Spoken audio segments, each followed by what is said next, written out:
The Hadzabe do not possess a word for war. They do not know the concept of private property. They do not store food for the next day. And yet, this tribe of approximately 1,300 people represents one of the oldest genetic lineages of humanity still in existence. Their ancestors walked these savannas when Europeans still lived in caves. Their language, full of clicks and pops that no other language in the world shares, is a linguistic isolate so ancient that experts cannot connect it to any known language family.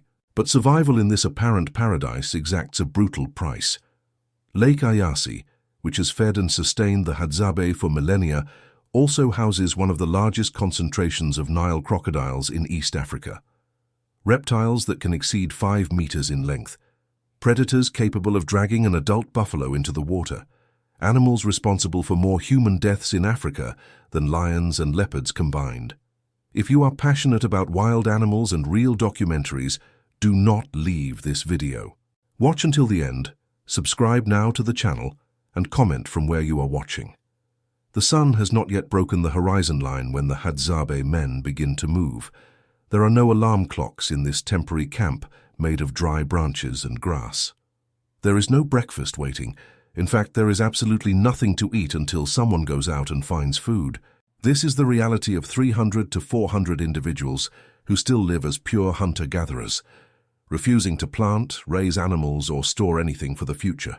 Consider the situation for a moment. You wake up hungry. There is no refrigerator, there is no market, there is no neighbor who can lend rice. The only option is to walk into the African savannah, armed with a handmade bow and arrows with poisoned tips, and hope that something edible crosses your path before hunger becomes unbearable. The Hadzabe occupy a strip of territory that has shrunk 90% in the last 5 decades. Where they once roamed freely over thousands of square kilometers, hunting giraffes, zebras, and buffaloes, today they are compressed into an area around Lake Eyasi and the Yaida Valley in northern Tanzania. This seasonal lake, with brackish waters that can practically disappear in the dry season, is only 40 kilometers from the archaeological site of Laetoli, where hominid footprints 3,700,000 years old were found. The connection is no coincidence. The Hadzabe represent a genetic and cultural continuity that dates back to the first human inhabitants of the region. DNA studies demonstrate that they possess no known close genetic relatives. They are, literally, an isolated lineage of humanity, preserved in this remote corner of the Great Rift Valley. Think of the scenario these hunters face every morning. The rising sun illuminates a landscape of thorny acacias and gigantic baobabs. Birds begin to sing, and on the shores of the lake, dark and motionless shapes rest on the mud. Some of these shapes are fallen tree trunks, others are Nile crocodiles waiting for the heat of the day. The Nile crocodile is the second largest reptile on the planet, second only to the saltwater crocodile of Australia and Southeast Asia. Adult males routinely exceed 4 meters in length and weigh more than 400 kilograms. The largest specimen ever recorded with scientific precision was killed near Mwanza, Tanzania, and measured 6 meters and 45 centimeters, with an estimated weight between 1,043 and 1,089 kilograms. To visualize this size, imagine an animal the length of a city bus and the weight of a sedan car. The numbers regarding attacks are equally impressive. Between 2010 and 2019, Tanzania officially recorded 575 crocodile attacks on human beings. 58% of these attacks were fatal. 81% of the victims were male, exactly the profile of the hunters and fishermen who must approach the water to survive. Experts estimate that hundreds of additional attacks are never reported, especially in isolated rural communities. Observe what these data mean for the Hadzabe. They live on the shores of a lake inhabited by predators that kill more people in Africa than any other large wild animal. They do not possess firearms. They do not possess motorized boats. They do not possess hospitals less than hours away. And yet they need this water to drink. They need the fish that swim in it. And occasionally they must face the reptiles that dominate it. Traditional Hadzabe hunting utilizes bows made of local wood and arrows with tips treated with poison extracted from the Adenium coetaneum shrub. This poison paralyzes the prey over several hours, allowing the hunters to track the wounded animal until it succumbs. The technique works perfectly for impalas, dik-diks, baboons, and even larger animals, like kudos and warthogs. It works terribly poorly against crocodiles. Gauge the problem. A dik-dik weighs about 5 kilograms. An impala can reach 60 kilograms. An adult Nile crocodile can easily exceed 400 kilograms. The difference is not just in size, but in anatomy.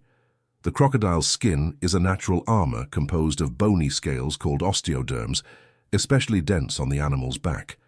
Arrows that easily penetrate the skin of an antelope bounce off a crocodile's cuirass as if they were twigs. The Hadzabe hunters learned this the hard way, over generations. The tribe's oral stories, passed from father to son in a language that has no written form, contain accounts of men who tried to attack crocodiles in the same way they attacked other animals. These stories invariably end in tragedy. The Nile crocodile is not only large and armored, it is also extraordinarily patient. It can remain submerged for more than an hour, waiting for prey to approach the shore. It can remain completely still, looking like a tree trunk, while a thirsty animal leans in to drink. And when it attacks, it does so with explosive speed that defies its apparently lethargic size. The bite of the Nile crocodile exerts a force estimated at more than 2 tons per square centimeter, one of the most powerful of any living animal. Its jaws contain between 60 and 68 teeth, designed not to chew, but to grab and hold. The hunting technique involves dragging the prey into the water and executing the so-called death roll, a violent rotation of the entire body that dismembers larger victims. For the Hadzabe who need to access the waters of Lake Eyasi, every approach is a risk calculation. The men developed observation techniques passed down from generation to generation. They learned to identify subtle ripples on the water's surface that indicate underwater movement. They learned to recognize the scale patterns that differentiate a crocodile from a floating log. They learned that crocodiles tend to expose themselves to the sun in the early hours of the morning and late afternoon, when they need to regulate their body temperature. This ecological intelligence represents thousands of years of observation condensed into practical knowledge. The Hadzabe know that crocodiles defend specific territories. They know that large males are more aggressive during the breeding season, between August and September. They know that females protecting nests attack anything that approaches, regardless of size or appearance of threat. The relationship between the Hadzabe and the crocodiles is not just one of predator and potential prey. It is also one of competition for resources. The same fish that the crocodiles hunt are an important source of protein for the tribe. The same water points where crocodiles ambush sedentary animals are the same points where the Hadzabe must collect water for drinking and cooking. Anthropological documents record that the Hadzabe traditionally avoided hunting crocodiles due to cultural taboos and spiritual beliefs related to the reptiles. In many African cultures, crocodiles are seen as creatures linked to the spirit world, guardians of passages between the world of the living and the dead. This reverence, however, does not protect anyone from being attacked. When an attack happens in Hadzabe territory, the community's response reveals deep aspects of its social organization. The Hadzabe do not possess chiefs or formal leaders. Decisions are made collectively, generally following the advice of the oldest and most experienced men. There is no system of organized revenge or retaliation. If a member of the tribe is killed by a crocodile, the camp simply moves to another location. This mobility is central to Hadzabe survival. A typical camp remains in the same location for only 4 to 6 weeks before moving. When someone falls ill in a location, the entire group moves, associating the illness with the place and not with internal causes. When hunting or gathering resources are exhausted in an area, the movement continues. When a crocodile attacks, the logic is the same. The problem is in the location, not in the crocodile. However, there are situations where confrontation becomes inevitable. Periods of extreme drought reduce Lake Eyasi to scattered puddles, concentrating both humans and crocodiles around the same remaining water sources. In these moments, peaceful coexistence becomes impossible. The Hadzabe hunters who choose to face crocodiles developed specific techniques for these extreme situations. The knowledge is transmitted orally and demonstrated in practice, never recorded in any written form. Anthropologists who lived with the tribe documented some of these practices, but admit that much remains unknown. The first rule is never to attack a crocodile in the water. In the water, the crocodile possesses all the advantages: speed, maneuverability, the ability to submerge and attack from below. The only chance of success involves waiting for the animal to come out to warm itself in the sun and then approaching by land, using the vegetation as cover. The second rule involves the choice of target. The Hadzabe learned that the crocodile's dorsal cuirass is practically impenetrable by their traditional weapons. The belly, however, is significantly softer. The eyes are vulnerable. The neck joint, if hit precisely, can immobilize the animal. The third rule is the most important: never attack alone. Confrontations with crocodiles are collective endeavors involving multiple hunters working in coordination. While some men distract the animal, others position themselves for decisive attacks. Communication during these confrontations utilizes silent gestural signals developed specifically for this purpose. The weapons used evolved over time. In addition to traditional bows and arrows, hunters employ spears made of fire-hardened wood with sharp tips capable of penetrating the crocodile's ventral skin. Some groups incorporated machetes obtained through trade with neighboring tribes, especially the Datoga, who are specialized blacksmiths. The Datoga occupy a peculiar position in the social ecology of the Lake Ayasi region. They are cattle herders who migrated to the area in the early 20th century, fleeing Maasai expansion. They produce metal tools, including arrowheads and knives, which they trade with the Hadzabe for wild honey and animal skins. This commercial relationship allowed the Hadzabe to access metallic technology without abandoning their traditional lifestyle. The crocodile skin represents a particularly valuable trade item. While the skins of antelopes and other smaller animals are used by the Hadzabe themselves for clothing and temporary shelters, the crocodile skin possesses a market value that transcends the local economy. Traders from the coast, intermediaries from nearby villages, and even occasional tourists seek this material. The ventral skin of the Nile crocodile is especially coveted by the international luxury leather industry. Its square and uniform scales, its smooth texture, and its exceptional durability make it one of the most expensive raw materials in the fashion world. A top-quality skin 40 centimeters wide can be worth more than $360 just for the unprocessed raw material. For the Hadzabe, who do not use money in their internal transactions and frequently do not understand the concept of abstract monetary value, these skins represent currency for items they cannot produce. Metal tips for arrows, fabrics for the women who occasionally adopt modern clothing, tobacco or marijuana that some members of the tribe consume socially. Crocodile meat also possesses significant value.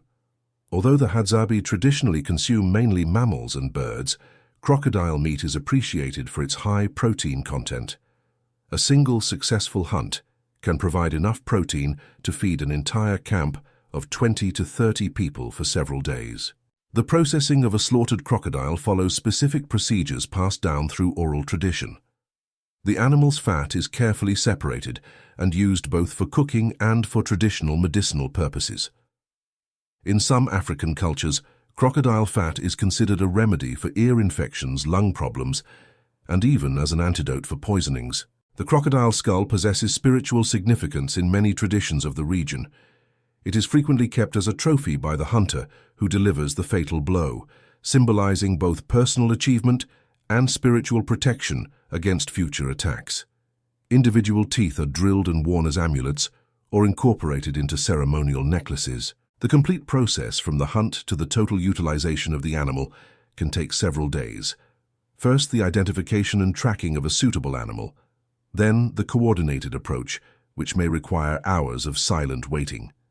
The attack itself, which lasts seconds but can result in serious injury or death for the hunters. The immobilization of the animal, which remains dangerous even when seriously wounded. The final slaughter. The transport, often in parts, to the camp. And finally, the methodical processing of each usable component. Throughout this entire process, the Hadzabe demonstrate a characteristic that defines their culture: absolute sharing.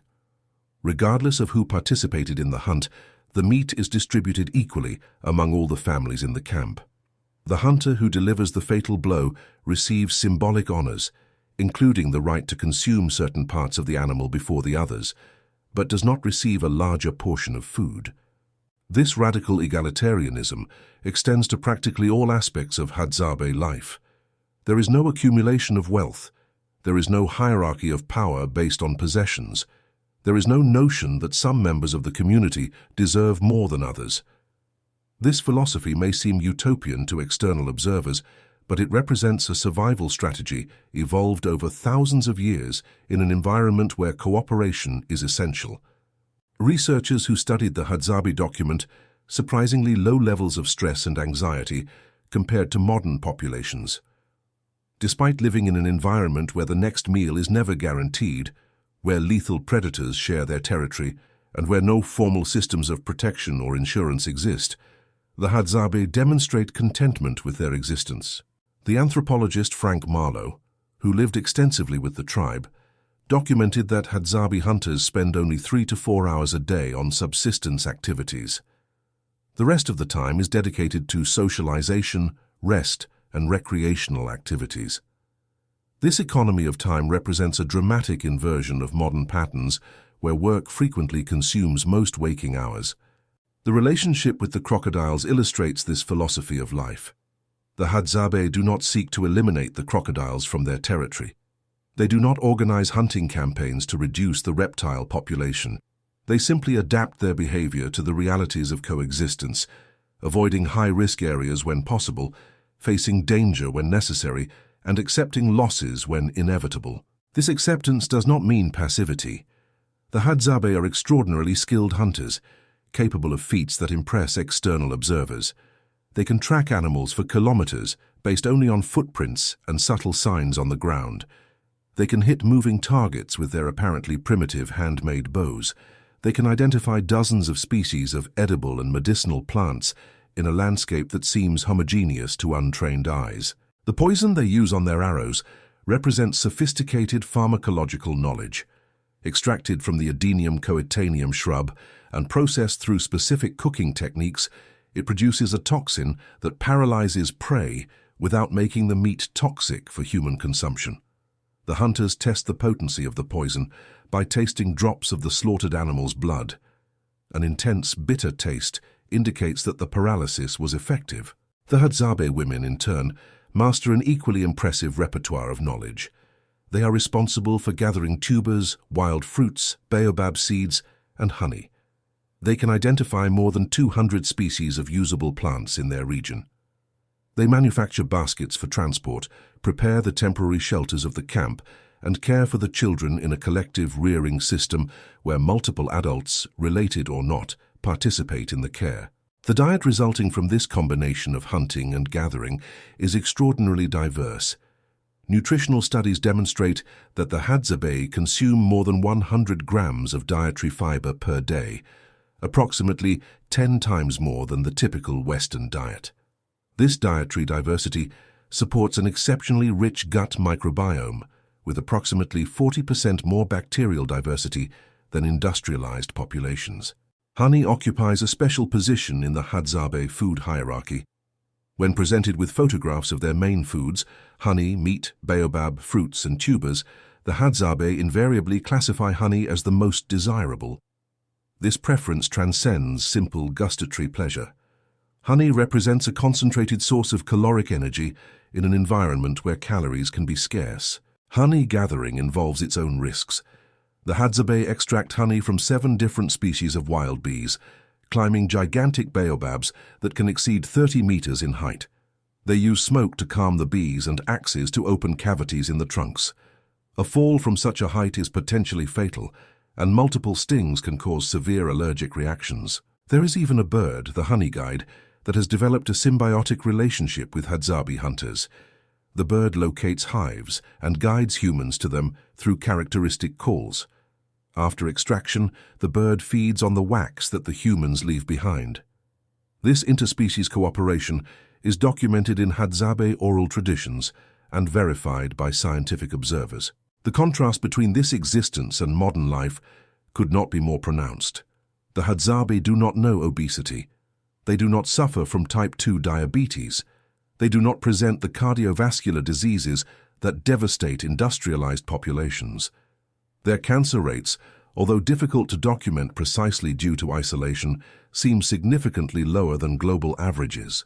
These health results do not derive from privileged genetics or a pathogen-free environment. The Hadzabe live in a territory where malaria, tuberculosis, and parasitic infections are endemic. They do not have access to vaccines or antibiotics. When they fall seriously ill, they often die, but those who survive childhood tend to live healthy lives into old age. The Hadzabe life expectancy for those who reach adulthood is comparable to that of many modern populations.